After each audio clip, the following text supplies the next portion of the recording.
여러분 안녕하세요. 인물포커스 진행의 백설입니다. 이번 시간에도 부동산 전문가분을 모셨습니다. 두 번째로 모시는 분인데요. 김한주 박사님 자리하셨습니다. 안녕하세요. 네, 안녕하세요. JS 부동산 중개법인의 김한주 이사입니다. 네, 그동안 잘 지내셨어요, 박사님? 네. 시간이 조금 금방 지나가네요. 진짜 금방 지나는 것 같아요. 그래서 지금 네. 부동산 시장들이 연말이라 마무리하면서 그렇죠. 여러 가지로 좀 많이 네. 바쁩니다. 근데 날씨는 굉장히 추운데 핫플레이스를 가지고 오신 것 같습니다. 네.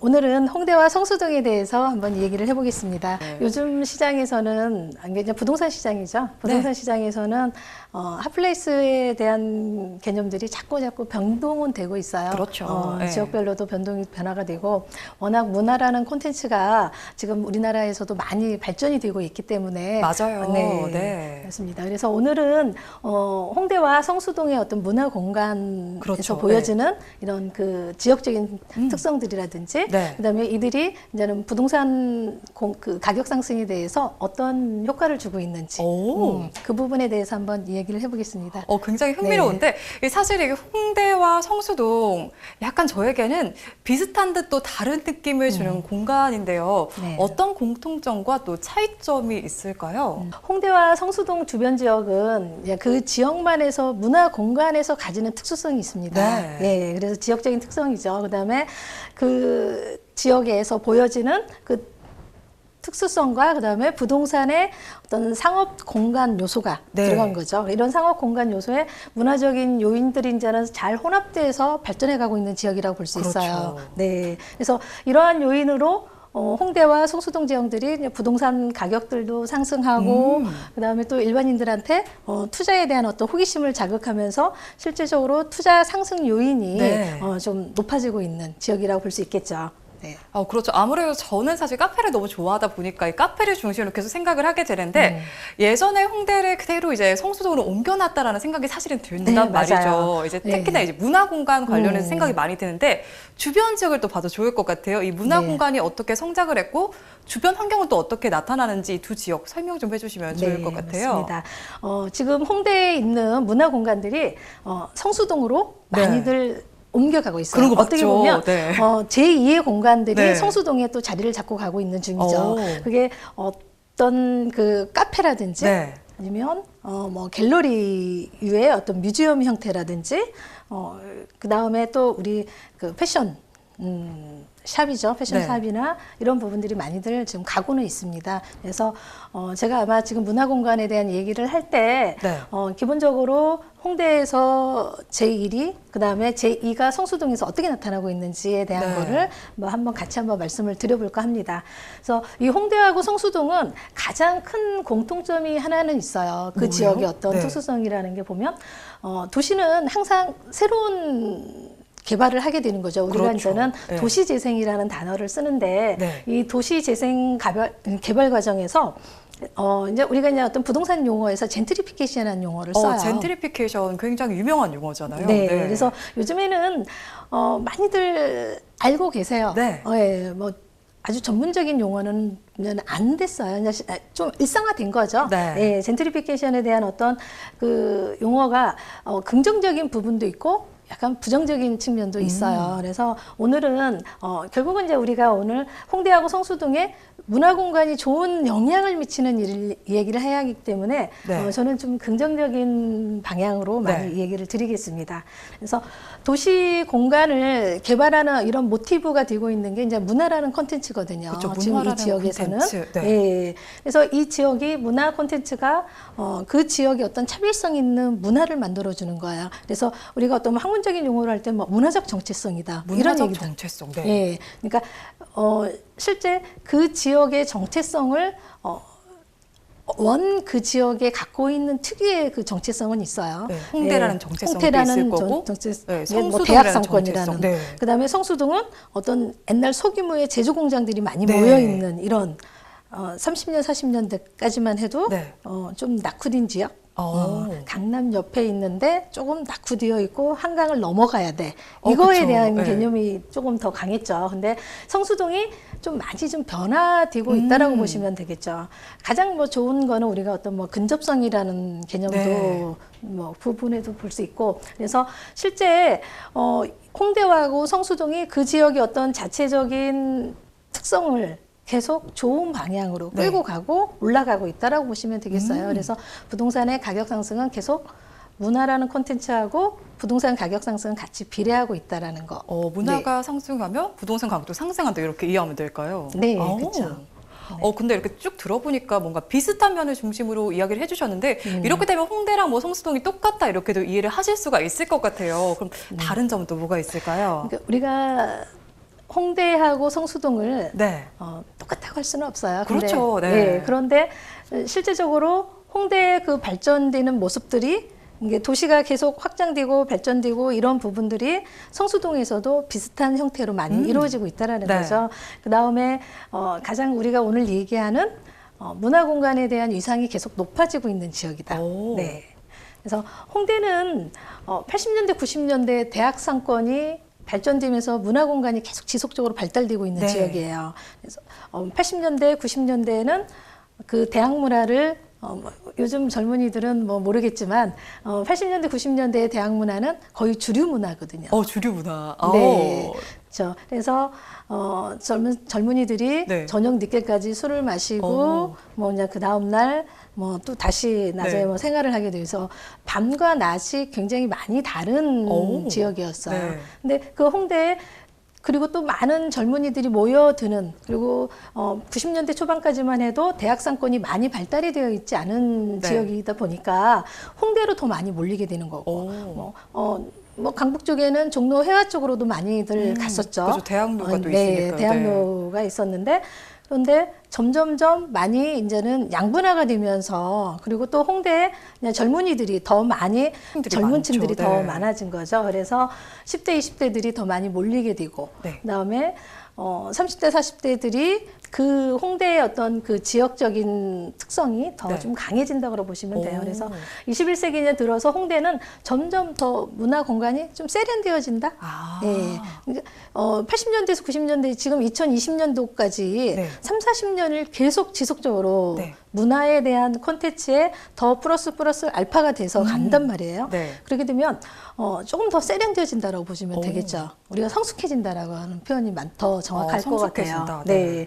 그래서 홍대의 어떤 그 지역 특성이 점점 더 그 옛날에 홍대 상권에서 보여지던 네. 그 좋은 점과 그다음에 플러스 지금 현대에서 또 새롭게 계속 발전이 되고 있는 이런 콘텐츠들이 계속 업그레이드 된다고 보면 되겠죠. 새로운 문화를 가장 빨리 받아들인다라고 봐야 되겠네요. 그렇죠. 네. 조금 빠르게 그 다음에 또 신속하게 또 퍼져갈 수 있고, 네. 그리고 그들이 많이 몰리는 그 그렇죠. 홍대 상권에 네. 많이 몰리는 젊은이들의 생각들이 뭐 바로바로 반영이 되는 부분들도 그렇죠. 있겠죠. 네. 사실 홍대 가면 정말 정체성들이 바로바로 딱딱 드러나는 것 같은 게 정말 다양한 분들이 많거든요. 네, 맞아요. 네. 그다음에 성수동은 우리가 지금 딱 현재 2020년도에서 네. 지금 보여지는 거는 성수동이 이렇게 달라질 수 있었을까? 이런 생각들이 많이 하죠. 네. 네. 저희가 이제는 80년대, 90년대 대학 생활을 했을 때의 성수동의 모습과 지금의 성수동은 정말 많이 판이하게 다르거든요. 네. 우리가 이제 후반에 아마 그 사진 자료들이 이제는 뭐 조금씩 보여질 때도 보게 되면 사진 20년, 30년의 그 전후의 모습이 네. 굉장히 많이 달라진 게 성수동이에요. 그렇죠. 네. 우리가 쉽게 얘기하면 어떻게 우스갯소리로 20년, 30년에 그런 관점만 좀 있었으면 저기에 조금 적은 투자를 했는데도 네. 많은 이익을 볼 수 있는 지역들이 그 성수동에서 나타났을 수 있었겠죠. 그래서 성수동은 2000년대 초반에서부터 2010년도 성장력이 더 커졌고, 네. 그다음에 진짜 현재 지금 20년대 여기 와서는 지식산업센터들이 굉장히 많이 확대가 됐어요. 진짜 많아졌더라고요. 네. 네.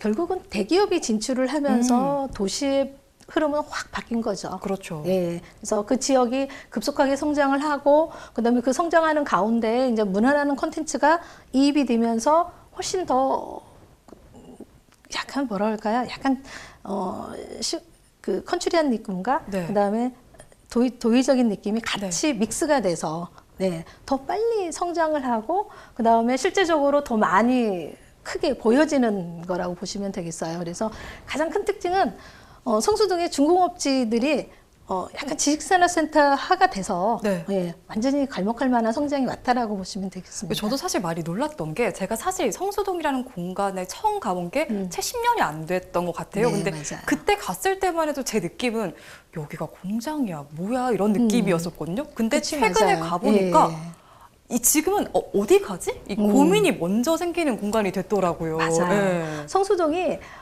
제가 패션을 90년대 때 했었었는데 그 90년대 실무를 잠깐 할 때 우리가 성수동에 가면 패션의 그 기본 뭐 피업 공장들도 그렇죠. 그다음에 섬유에서 후가공 업체들이 뭐 염색을 조금씩 하고 있는 소규모의 염색을 하고 있거나 아니면 후가공으로 해서 여러 가지 뭐 단계들이 있는데 이런 후가공 업체들이 많이 몰려 있었어요.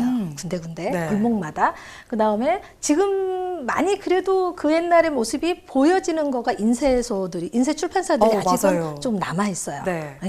그리고 뭐 결국은 그다음에 또 이거가 있죠. 성수동에 정비 공장들이 또 많이 모여 있잖아요. 많아요. 그래서 그게 조금 이제 지금은 현대화돼서 새롭게 해서 모터스 정비 공장으로 해서 좀 남아 있고 뭐 외국 수입차들의 정비 공장들도 지금 큰 규모로 좀 남아 있죠. 그래서 성수동은 옛날 그 제조업의 소규모 공장들이 모여 있는 지역에서 다시 21세기에 새롭게 뜨고 있는 이제 문화 공간들이 같이 믹스가 되어 있는 거죠. 그래서 실제 기능적인 부분, 약간 상업적인 부분 이런 부분들이 같이 믹스되어 있는 지역이라고 볼 수 있습니다. 네, 그럼 박사님 이제 홍대와 성수동 말씀해 주셨는데 이 문화공간 성장을 해왔잖아요. 이 성장하면서 이 변화 과정은 어떻게 또 있었을까요? 홍대하고 성수동은 주변 환경들이 많이 변화가 왔어요. 그렇죠. 우리가 보면 도시라는 거는 도시의 환경이라는 게 계속 개발이 되면서 도시가 개발이 되면서 계속 지속적으로 변화되어 가는데 홍대 같은 경우에는 가장 우리가 그 경의선이 연결이 되면서 경의선 숲길. 그렇죠. 그래서 사람들이 지금도 많이 굉장히 그 공간에서 우리 지금은 이제 힐링이라는 단어가 조금 이제 변화가 됐는데 이제 쉼 공간이죠.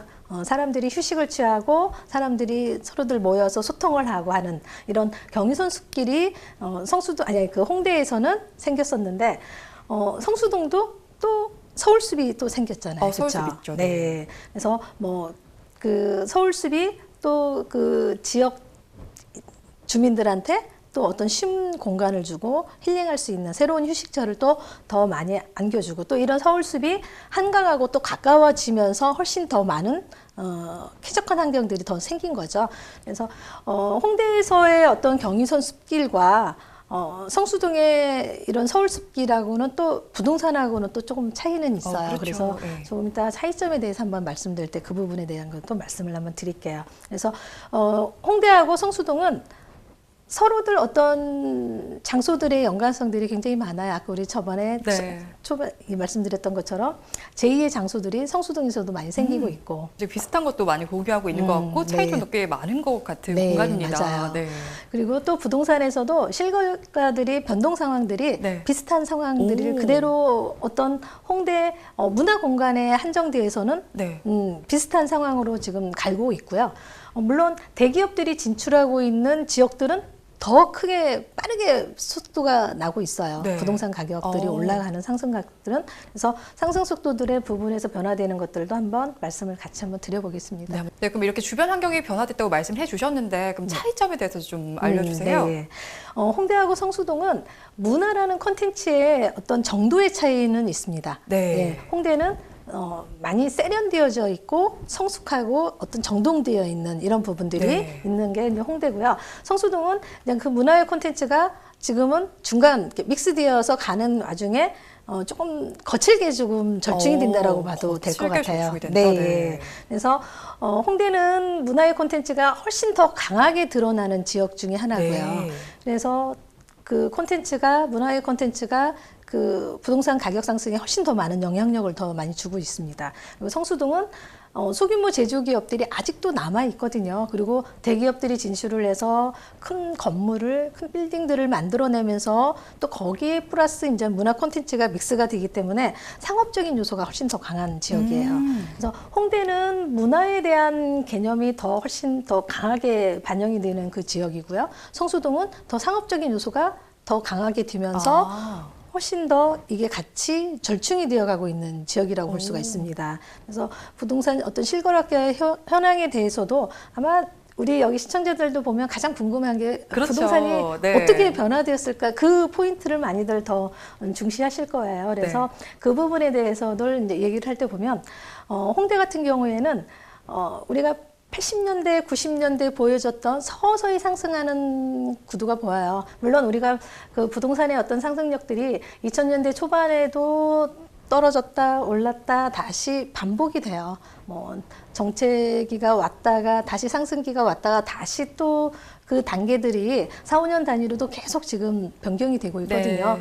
근데 지금 2015년, 16년 그 이후부터 조금씩 숨통을 트다가 지금 2018년도, 19년도, 20년도, 21년도 지금 굉장히 빠르게 성장을 하고 있거든요. 네. 2, 3년 전에 비해서 지금 이런 문화 공간들이 몰려 있는 지역들의 상승 여력이 뭐 저희 지금 실무자들한테는 느껴지는 거는 거의 한 1.5배 상승력이 확연히 왔어요.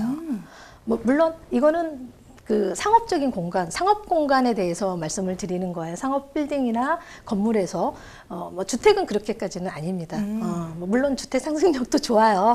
지역별로 네. 상승력도 좋지는 하지만 실제 지금 제가 말씀을 드리는 거는 그냥 빌딩이나 건물에 대한 네. 것들, 그 다음에 큰 대형 빌딩을 중심으로 해서 그 주변 지역의 상가들이나 이 부분들을 얘기를 네. 말씀을 드리는 겁니다. 네.